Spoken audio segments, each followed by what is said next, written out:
ಖಯಾಲಿ ಹುಸು ಕತೆ. ಇದರಲ್ಲಿ ಏನಾಗುತ್ತೆ ಅಂದರೆ, ಇಬ್ಬರು ಅದೊಂದು ಕಡೆ ನಿಂತ್ಕೊಂಡು ಮಾತಾಡ್ತಿರ್ತಾರೆ. ಅಂದರೆ ಅವರಿಬ್ಬರು ಚರ್ಚೆಲಿದ್ದ ರೀತಿ ನೋಡಿದ್ರೆ ತುಂಬ ಆಳವಾದ ಚರ್ಚೆನೇ ಅನಿಸುತ್ತೆ. ಅಷ್ಟರಲ್ಲಿ ಎದುರುಗಡೆಯಿಂದ ಒಬ್ಬ ಬರ್ತಾನೆ, ಒಂದು 10-12 ಅಡಿ ದೂರ.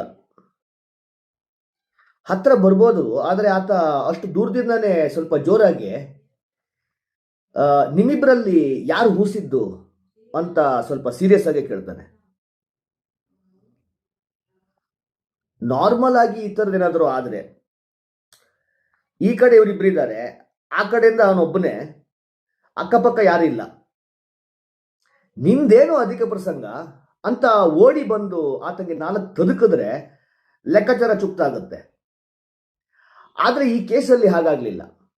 ಯಾಕೆ ಅಂತಂದ್ರೆ, ಈ ಇಬ್ಬರು ತತ್ವಶಾಸ್ತ್ರಜ್ಞರು ಯಾವುದೋ ಒಂದು ಗಹನವಾದ ವೇದಾಂತ ರಿಲೇಟೆಡ್ ತರ್ಕ ಚರ್ಚೆಯಲ್ಲಿ ಇದ್ದಂತೆ ಹಿಂಗಾಯ್ತು. ಹಾಗಾಗಿ ರಿಯಾಕ್ಷನ್ ಇಸ್ ದ್ಯಾಟ್ ಡಿಫರೆಂಟ್. ಈಗ ಇವರಿಬ್ರು ನಿಂತಲ್ಲೇ ಪ್ರೆಸೆಂಟ್ ರೈಟ್ ನಾವು ವಾಸ್ತವದ ಜಿಜ್ಞಾಸೆಗಳಿದ್ದಾರೆ. ನಮ್ಮಷ್ಟಕ್ಕೆ ನಾವು ಜಿಜ್ಞಾಸೆಯಲ್ಲಿ ಇದ್ದಂತೆ ಎದುರುಗಡೆ ನಿಂತವನಿಗೆ ಯಾಕೆ ಆ ಥರದ್ದೊಂದು ಸಮಸ್ಯೆ ಉದ್ಭವ ಆಯಿತು?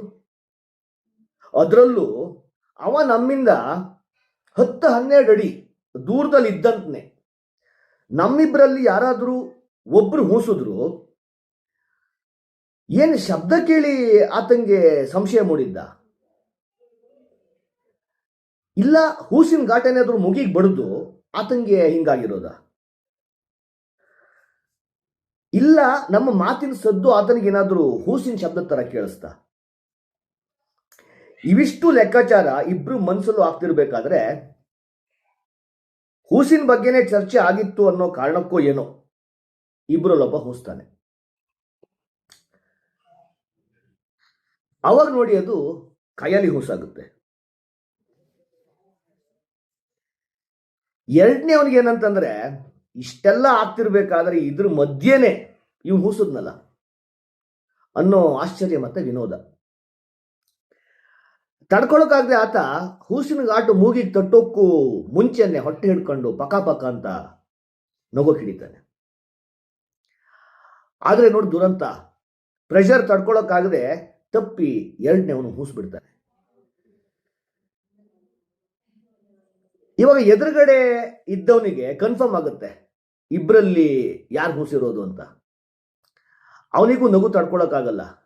ಈ ಸಿಚುವೇಶನ್ ಅರ್ಜೆಂಟಾಗಿ ಯಾರಿಗಾರು ಹೇಳಿ ಮತ್ತೆ ಅವನು ನಗಬೇಕು.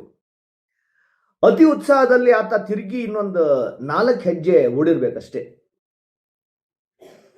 ಕಾಲ್ ಕೆಳಗೆ ಕಲ್ಲು ಬಂದು ಆತ ಮುಗ್ಗರಿಸಿ ಬಿದ್ದು ಇನ್ನೊಂದು ದೊಡ್ಡ ಕಲ್ಲಿಗೆ ಹಣೆ ಬಡ್ಕೊಂಡು ತಲೆ ಅರ್ಧ ಓಪನ್ ಆಗಿ ರಕ್ತ ಕಾರ್ತ ನೋವಲ್ಲಿ ವಿಲವಿಲ ಅಂತ ಒದ್ದಾಡ್ತಾನೆ.